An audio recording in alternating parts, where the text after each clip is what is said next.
Yo también lo quería. Sentí clavado un instante el aguijón de los celos. Se me ocurrió que con solo observarla y desearla en Maherbal me estaba despojando de algo que me pertenecía, porque por el mero hecho de ser yo el duque de Bomarzo, ninguno de mi casa debía ambicionar nada sin consultarme.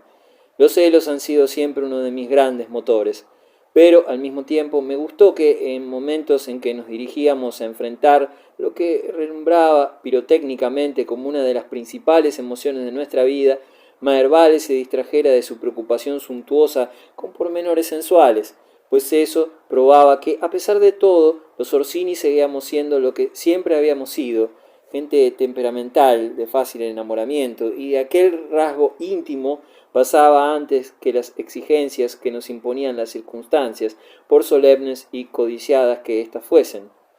Los demás irían a ver al Papa y al Emperador como si fueran a recibir el Santísimo. Nosotros no. Nosotros lo hacíamos familiarmente, sin otorgar a este episodio más trascendencia que la de un trámite burocrático derivado de nuestra posición, mientras que nada, ni siquiera la idea alarmante de que poco después nos hallaríamos ante los dueños omnímodos de almas y haciendas, elegidos por Dios para esa tarea incomparable, podía desviarnos de lo que esencialmente y desde hacía varias centurias había constituido nuestra máxima y gozosa inquietud. Y entonces redoblaron mis celos porque, al ser Maherbal quien me daba el aristocrático ejemplo de su desinterés cortesano y de su fidelidad a una actitud que evidenciábamos cotidianamente, me demostraba que él era más Orsini que yo, más digno de serlo, y ello, por emulación exasperada, excitó mi curiosidad hacia la niña que provocaba tales reacciones de independencia. Interrogué a los vecinos, pero desconocían quién era la joven de los ojos claros. Envié a Silvio a averiguarlo y regresó sin noticias. En el palacio nos introdujeron en una cámara densa de gentiles hombres que aguardaban la ocasión de saludar a los jefes de la cristiandad. El cardenal Orsini, sostenido por un paje, vino a rescatarnos de aquella masa dorada, anónima, pese al lujo de los trajes y los nombres, las cruces de las órdenes españolas, Santiago, Calatrava, Alcántara, Montesa, se repetían sobre las capas alrededor. Nos llevaron a otro aposento donde debimos esperar largamente. Al Papa se le besa el pie, volvió a leccionarnos el cardenal, y al emperador la mano.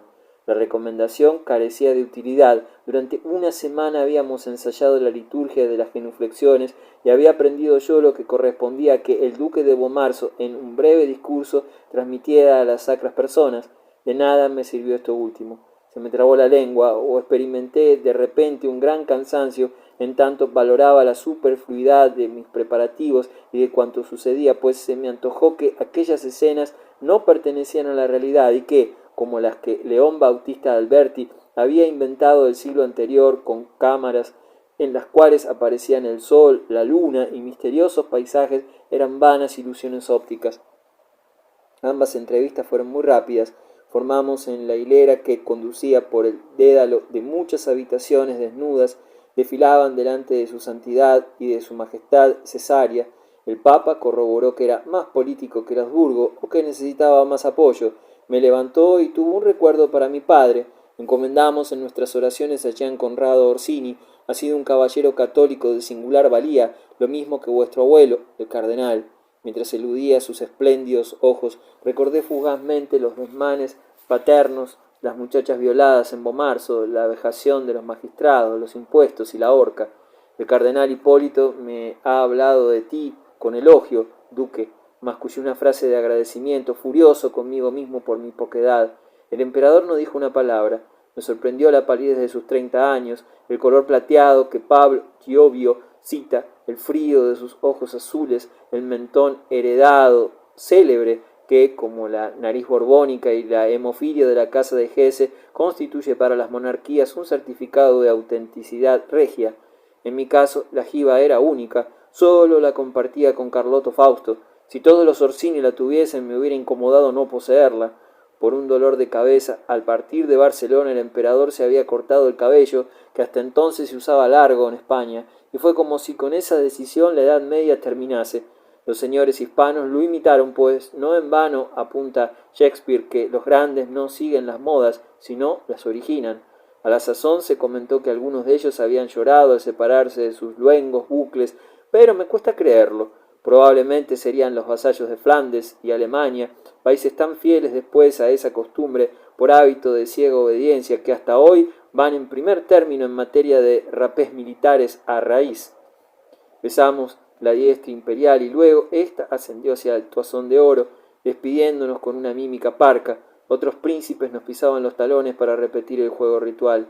Es un fatuo, le confiaba a Maherbale al salir, o un tímido. Tal vez el amo del mundo participara de ambas flaquezas.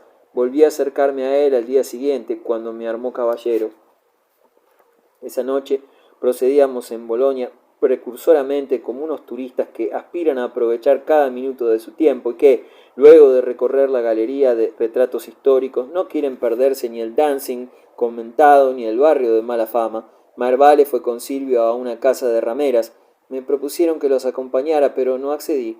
Me irritaba que hubieran combinado la aventura sin prevenirme. Me irritaba también la amistad, la complicidad que implicaba esa resolución. Si mi hermano ganaba el afecto de Silvio de Narni, me despojaba de lo único que poseía auténticamente, por mis solos méritos, pues lo demás, los honores, el castillo, las vastas heredades, era fruto del azar cronológico, aunque no, también era fruto de un episodio sucedido en el Tíber, de los manoteos de un muchacho que se ahogaba, del silencio de mi abuela, nada mío. Si bien se mira, fue fruto azaroso, a todo lo conquisté con penurias, pero Silvio constituía algo especial dentro de mi vida. Quería para mí solo, a ese personaje flaco, desdentado y temible. Pensé prohibirles que fuesen, pero advertí que eso disminuiría mi autoridad en lugar de afirmarla, y probablemente robustecería su alianza. El peor de los enemigos es el aguafiestas, y si el aguafiestas es jorobado y las va de mandón, resulta insoportable. Me mordí los labios y, consolándome sin conseguirlo, me dije que, al permanecer en nuestra residencia, marcaba la distancia que separaba al príncipe del secundón y del paje, pues no debía el duque de Bomarzo andar entre prostitutas. Eso quedaba para los de menor responsabilidad y cuantía. Me metí en la cama, abrí el poema de Fracastoro y sin ni siquiera confiármelo a mí mismo, aguardé su regreso. Los celos más ruines, que son aquellos a los cuales no tiene acceso el amor, sino otros sentimientos más tristes y oscuros, me roían. No logré enfrascarme en la lectura del poema latino, tan inesperadamente dedicado al que sería cardenal Bembo, la historia larga y enrevesada del pastor Sifilo, atacado por la enfermedad venérea porque había ultrajado a Diana, y del trasplante del morbo de América a Europa, llevado por los marineros profanadores, me dejaba impasible.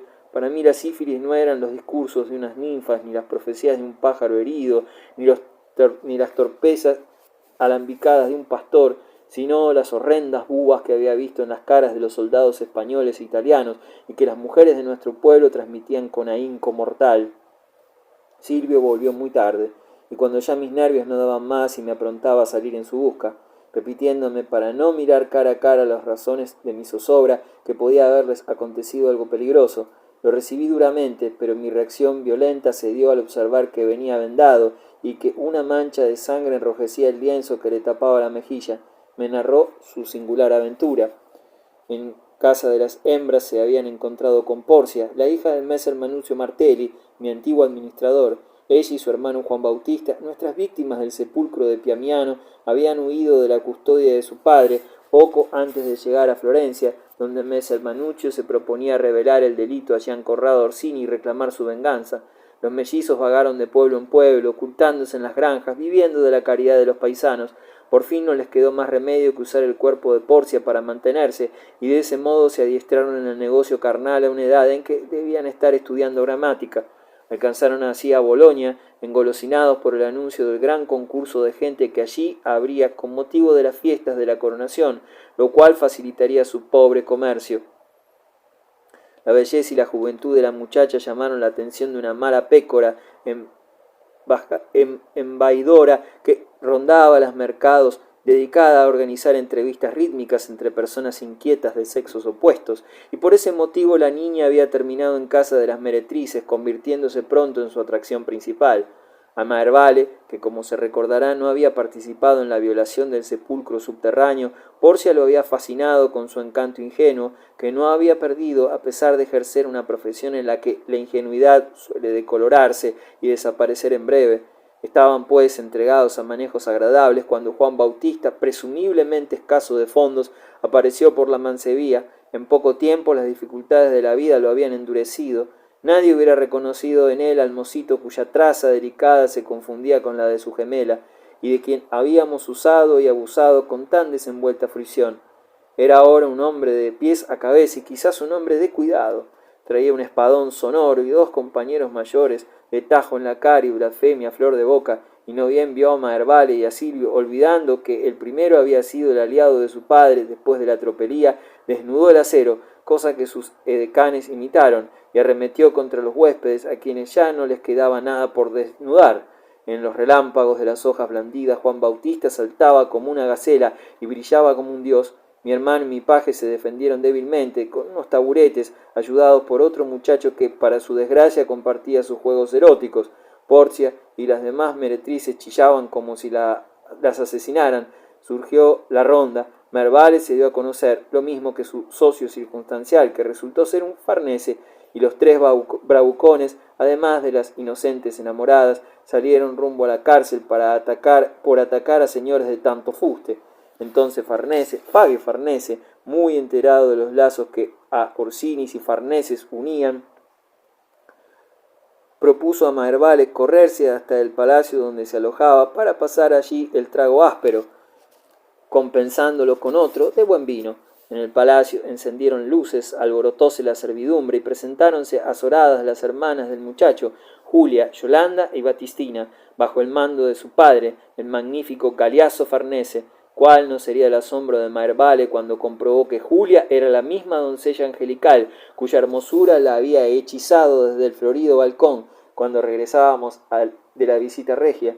Relataron un lance confuso con los jinetes ebrios de Antonio de Leiva. Riñas así sucedían con cualquier pretexto, y fueron inmediatamente lavados, vendados y agasajados, lo mismo que Silvio de Narni.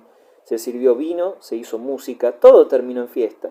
A Galeazzo Farnese le gustaba reír y seguramente intuyó la verdadera causa del desorden, pero eso no hizo más que intensificar su entusiasmo de hombre ya retirado de las lides rijosas, que vive de anécdotas, de reflejos.